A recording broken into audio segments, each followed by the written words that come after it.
Yes, good morning, people of the living God.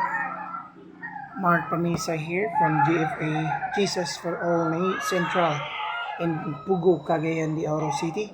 I'm here to share the Word of God. Encouragement sa masag usa ka nato.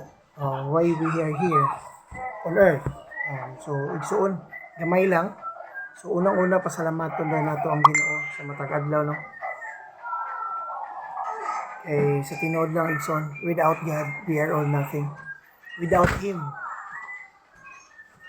muratag ka ng lakaw or iring nga laaw. Sa asa tamabot sa kung saan lang atong mga problema, tita masayran kung unsa ang kasulbaran.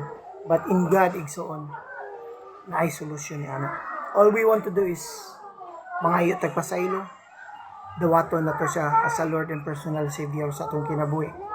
And after that, igsoon, study the Word from God, meditate day and night, and makurat ka igsoon. There is peace and this harmony in your mind and heart.